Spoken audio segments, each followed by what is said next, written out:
हम थोड़ा इस पर डिस्कस करेंगे कि आज कि ध्यान में हमें क्या-क्या बाधाएँ आ जाती है, क्या रुकावटें आ जाती है, या फिर बहुत से लोगों का सवाल ये रहता है, चाहे वो नए ध्यानी हैं या समझ लीजिए साल 2 साल से ध्यान कर रहे हैं, फिर भी उतना कोई बहुत अच्छा रिज़ल्ट नहीं मिलता। और सवाल यही रहता है कि हम कहाँ गलती कर रहे हैं, या दूसरे को जो एक्सपीरियंस हो रहा है मुझे क्यों नहीं हो रहा? तो या ऐसा कोई चेंजेस नहीं दिख रहा, कोई मुझे कुछ ऐसा कुछ गुड रिज़ल्ट या बदलाव नहीं समझ में आ रहा। तो ये सवाल रहता है नए साधकों का, तो ध्यानियों का।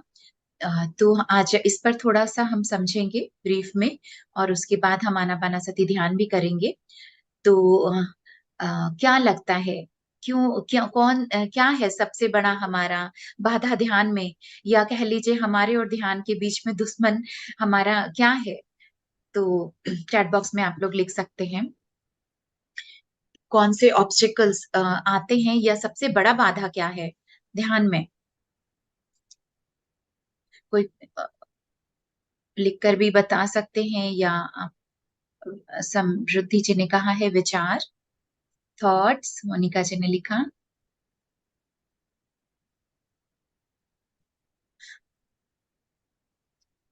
तो राजकुमारी जी ने लिखा विचार, बिल्कुल सही। हम कि हमारे विचार बहुत से आते-जाते रहते हैं। वो विचार परेशान करते हैं और हमें डिस्ट्रैक्शन हो जाता है। तो विचार है, थॉट है, जैसा आप लोगों ने लिखा, तो यही हम कह सकते हैं। यादें, संतोष जी ने लिखा परफेक्ट, बिल्कुल सही।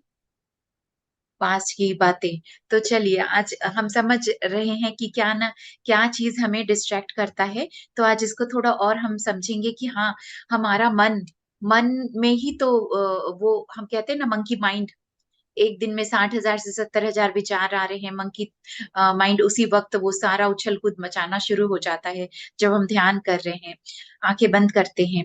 तो और क्या हो जाता है जब हम ध्यान कर रहे हैं, तो कभी बहुत अगर अच्छे कुछ अनुभव हो रहे हैं या बड़ा अच्छा आनंद हो रहा है, तो या फिर कभी कोई दर्द या तकलीफ हो रहा है या ऐसा कुछ नहीं, तो हम उसमें भी कभी अटक जाते हैं, जिसको हम राग द्वेष कहते हैं। राग हो गया कि बड़ा वही कि वो चीज़ अच्छा लग रहा है, द्वेष हम उसमें उसी से लड़ रहे हैं। तो इन सब चीज़ मन के क्योंकि हम आँखें बंद करके बैठे हैं, फिर भी अंदर वो कुछ कहीं न कहीं कुछ अगर बहुत अच्छा है या कुछ नहीं अच्छा लग रहा है, तो उस पर भी एक सरेंडर भाव। हम ध्यान में बैठे हैं, हमारे लिए सबसे बड़ी बात वही है। तो और पहला दुश्मन, अगर हम यहाँ पर कुछ इसको एनिमी कहते हैं, दुश्मन कह लो या डिस्ट्रैक्शन कह लो, तो ध्यान में हमारा पहला दुश्मन क्या आता है? वही यादें, सोच-विचार। अब सोच-विचार कहाँ के आते हैं? या तो पास्ट के आते हैं या फ्यूचर के आते हैं। प्रेज़ेंट में हम रह ही नहीं पाते। हम उस वर्तमान क्षण में ध्यान में रहना मुश्किल हो जाता है, या हमने कल क्या किया था या बहुत कुछ साल पहले क्या किया था, कुछ वो बातें याद आ जाती है, या हम अभी क्या करने वाले हैं फ्यूचर में। अरे! ध्यान में बैठे तो हैं, अभी उठना है, किचन में काम है या कहीं जाना है, बच्चा क्या कर रहा होगा, हस्बैंड क्या कर रहे होंगे। तो इस तरीके से कुछ विचारधारा हमारी चलने लगती है। तो ये तो क्या करना है वहाँ पर, उन विचारों से अपना ध्यान कैसे हटाएँ, कैसे इस प्रेज़ेंट में लेकर आएँ, पास्ट और फ्यूचर से। तो वापस अपनी साँसों को, अपनी साँस पर ध्यान लाकर हम प्रेज़ेंट में रहना सीखना होगा। जब हम साँस को देख रहे हैं, तो हम अपने प्रेज़ेंट में हैं। जब हम अपने पास्ट या फ्यूचर में हैं, यानी हम साँस को नहीं देख रहे हैं। इस कारण से ध्यान की जो पहली सीढ़ी जो हम आनापानासती ध्यान में क्या करते हैं कि साँसों को देखना। साँसों को देखते-देखते ध्यान में हम उतर जाते हैं। साँसों को देखना एक इसलिए कि हम वर्तमान में रह सकें, हम विचारों से मुक्त हो सकें। दूसरा दुश्मन और क्या पैदा हो जाता है ध्यान में, अम, हमारे शरीर की वेदनाएँ। अब शरीर में कभी कुछ गर्मी लग रही है, कभी ठंड लग रहा है, कभी इचिंग हो रहा है, खुजली हो रही है। तो ये सब क्या चीज़ें हैं? हमारे ध्यान में शरीर की उन वेदनाओं में कायानुपसना भी जिसे कहते हैं। अब शरीर में क्या-क्या, क्या-क्या हो रहा है ध्यान में, तो वहाँ पर हम कहीं न कहीं वो हमारे डिस्ट्रैक्शन आ जाता है। लेकिन ये समझना होगा कि ये सब ध्यान की बाधाएँ हैं। हमको इसमें इसके इसको सिर्फ़ एक दृष्टा बनकर हम देख रहे हैं, हट जाओ वहां से, अपना मन हटाकर हम फिर से सांस पर आ जाएं। फिर से सांस पर अपना ध्यान लगा देंगे, धीरे धीरे वो देखेंगे गर्मी लगना, ठंड लगना या इचिंग होना वो सब भी हट जाएगा।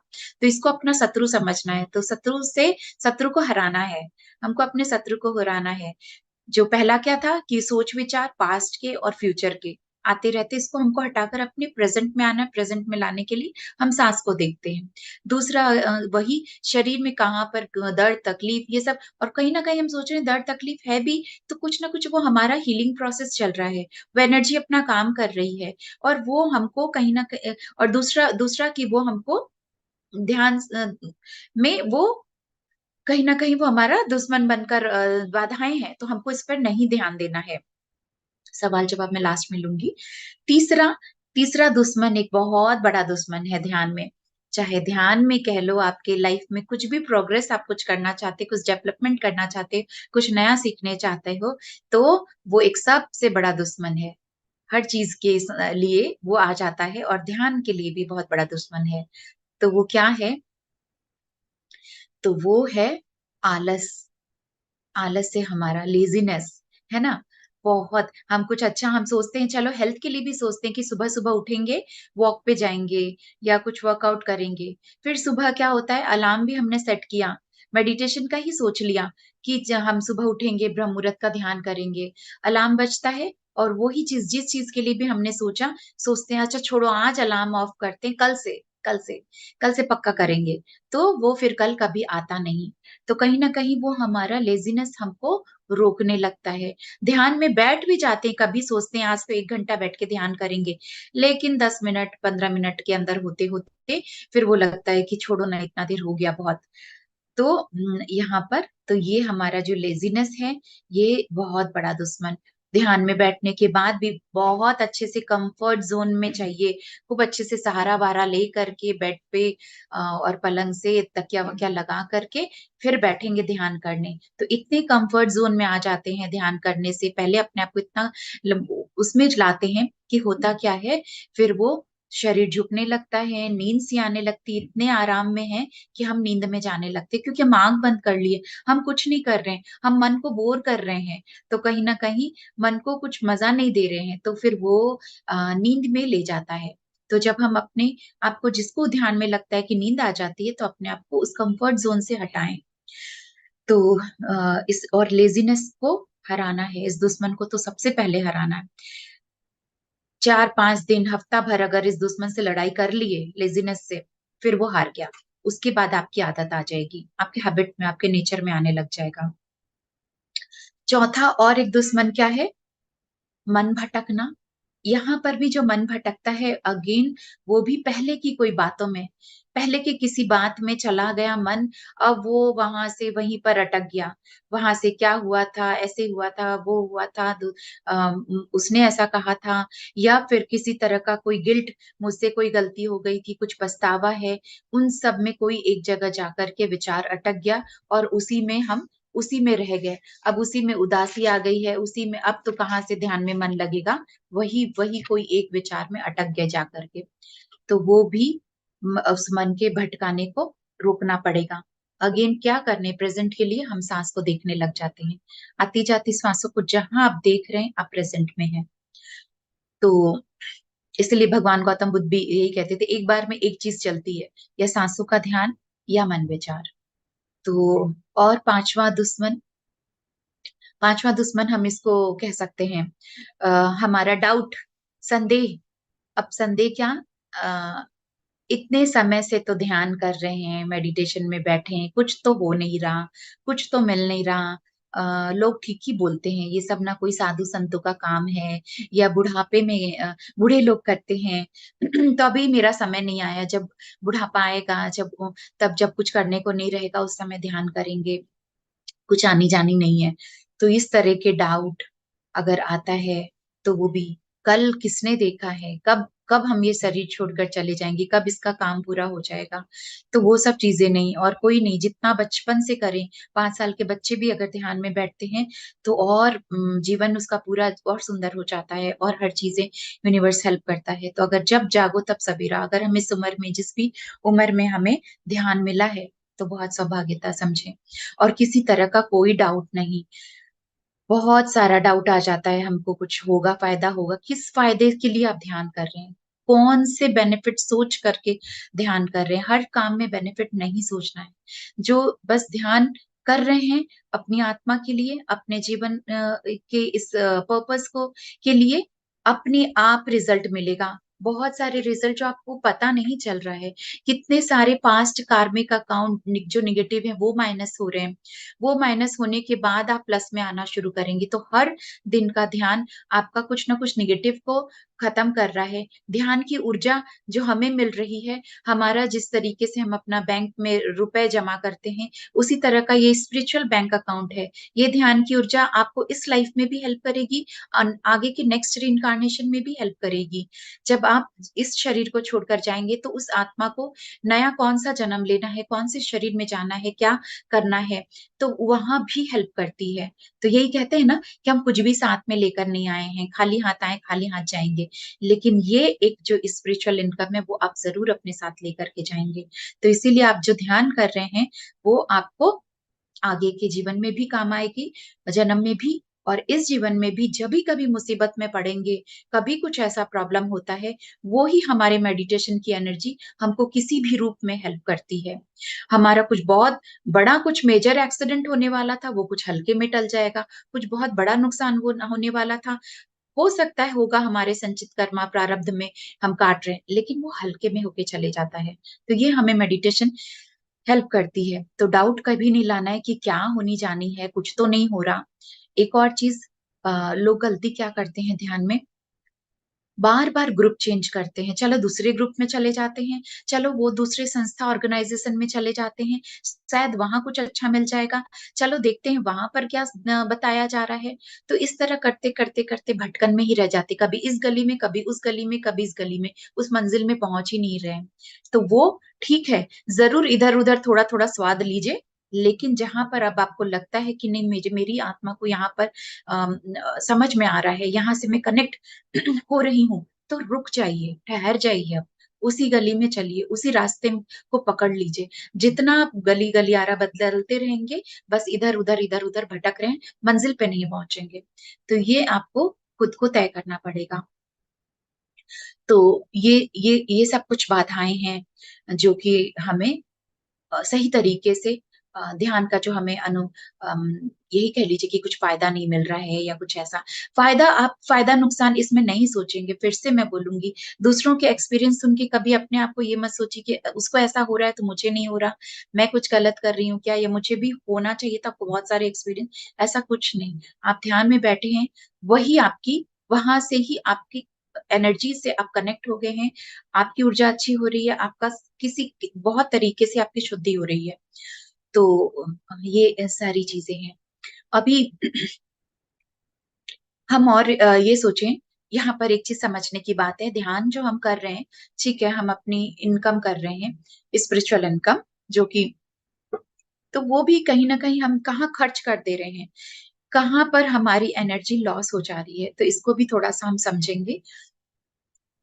मान लीजिए आप घर से निकलते मार्केट जा रहे हैं, आपने अपने पर्स में 2,000 रुपए रखे, और आप मार्केट जाते हैं, जो भी है, वापस जब आप आ रहे हैं और फिर से पर्स अपना जब चेक करते हैं तो उसमें अब सिर्फ 200 रुपए बचे हैं, सिर्फ 200 रुपए बचे हैं, तो बाकी के 1,800 रुपए कहाँ खर्च किए?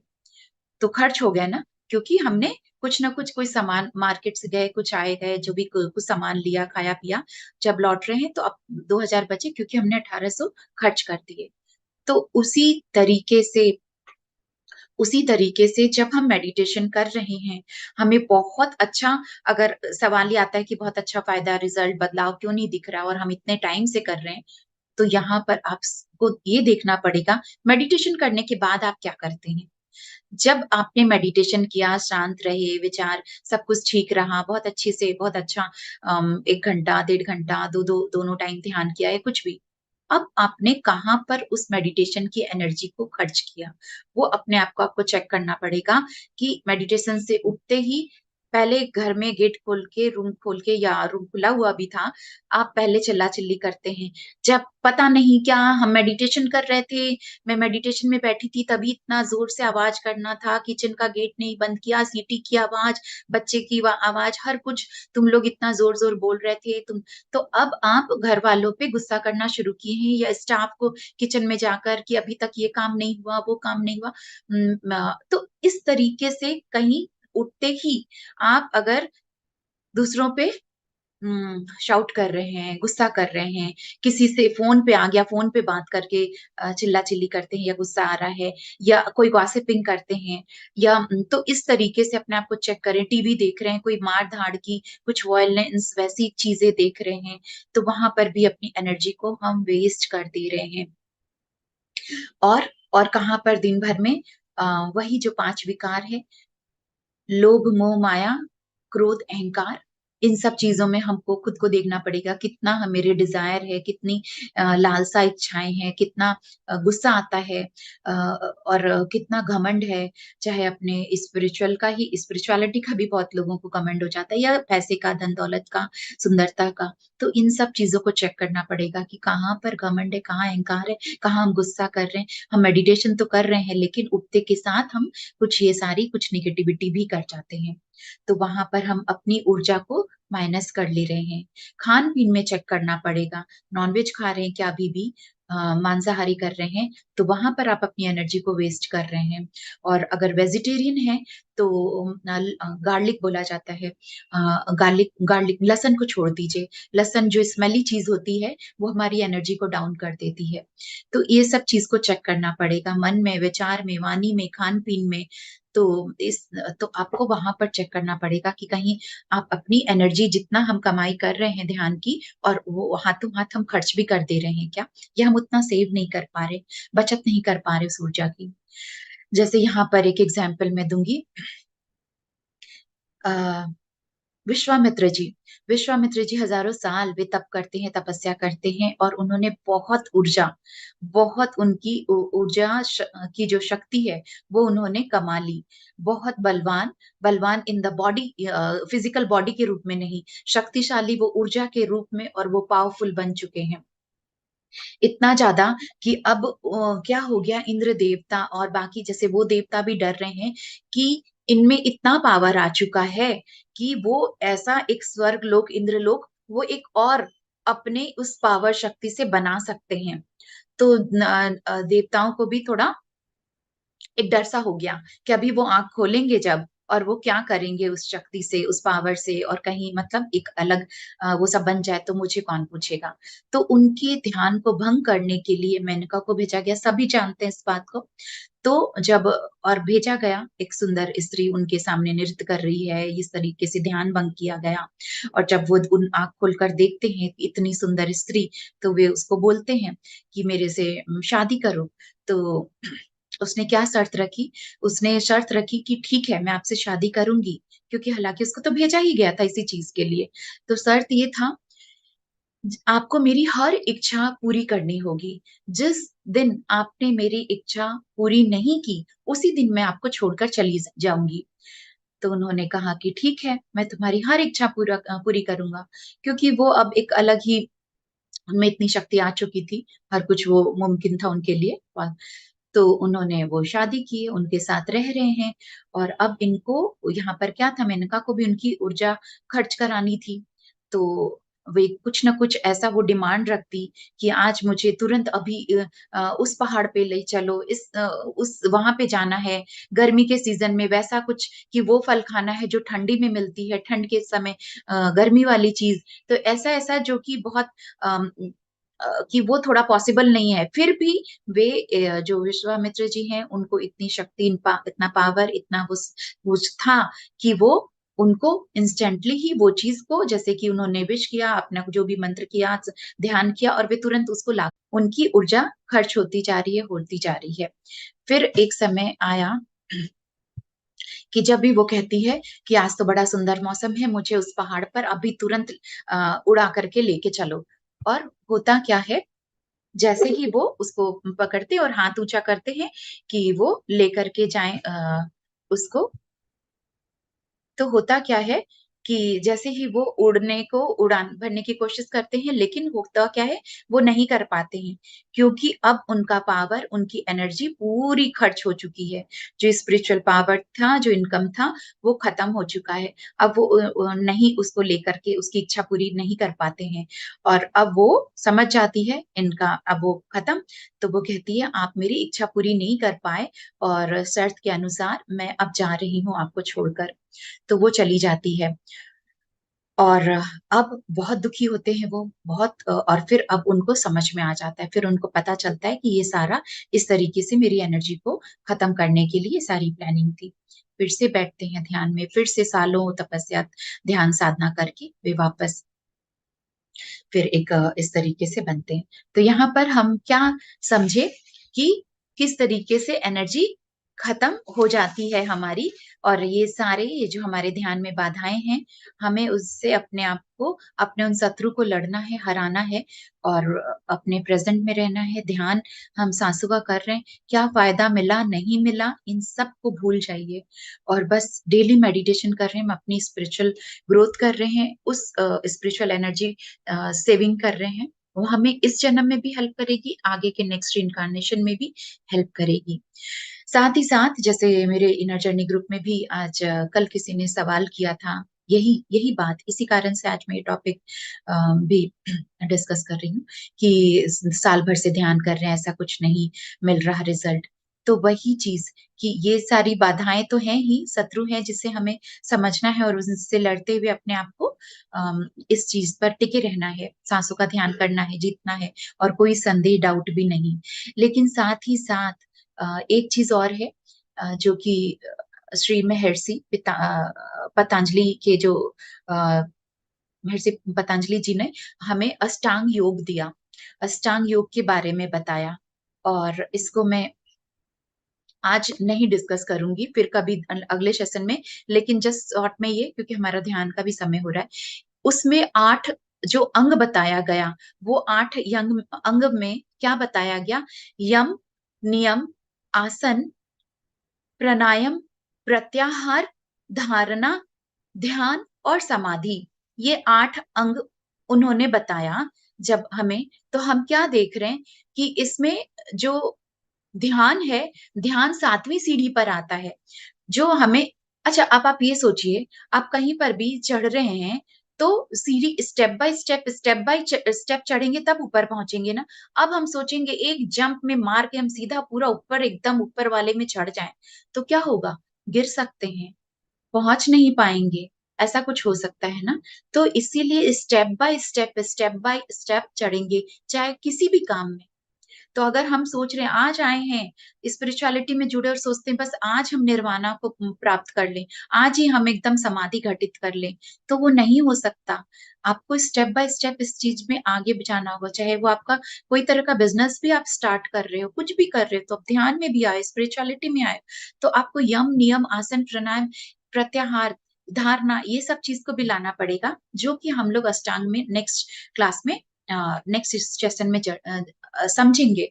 लेकिन यही है कि ध्यान जब 7वीं सीढ़ी है, इसका मतलब आपको अपने आप को वहां पर भी चेक करना पड़ेगा, क्या आप ने, जैसे अगर शॉर्ट में बताऊं यम नियम के बारे में, यम जो कि एक आउटर डिसिप्लिन है, नियम इनर डिसिप्लिन है, आउटर डिसिप्लिन में भी जैसे कि अपने मन विचार वाणी से भी किस तरीके से आपने अपना कुछ नियम बना के चल रहे हैं कि नहीं। जैसे पशु पक्षी भी एक नियम से चलते हैं कि सुबह उठते हैं सूरज उगने के साथ, सूरज ढलने के साथ अपने घर पहुंच जाते हैं, अपने परिवार के साथ हैं, समय पे सोना, समय सही चीज खाना। तो उसी तरीके का क्या आप अपने जीवन में नियम पालन कर रहे हैं, क्या आपका सोना उठना खाना पीना सही है, वो वहां पर आपने अभी तक उस चीज को, नियम को ठीक नहीं किया। क्या आप सांसों के साथ प्राणायाम कर रहे हैं कि नहीं, आपके प्राण वायु सही तरीके से है कि नहीं, शुद्धि है कि नहीं उसकी। प्रत्याहार, जब हम कॉस्मिक एनर्जी ले रहे हैं फिजिकल फूड के अलावा।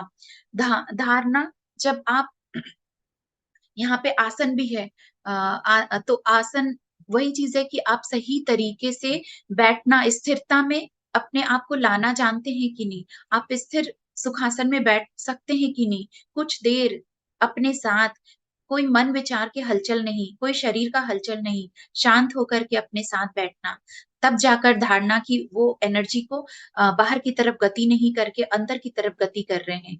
वो जब अंदर की तरफ एनर्जी गति होने लगती है, जब आप शांत, स्थिर और इन सब चीज़ों के रूल्स, डिसिप्लिन के साथ लाइफ में जीते हैं, तब जाकर वो ऊर्जा ऊपर की तरफ चढ़ती है, तब आप जाकर ध्यान करते हैं, तो ध्यान में सही तरीके से ध्यान लग पाता है, तब जाकर आप 8वीं सीढ़ी समाधि तक पहुँच पाते हैं।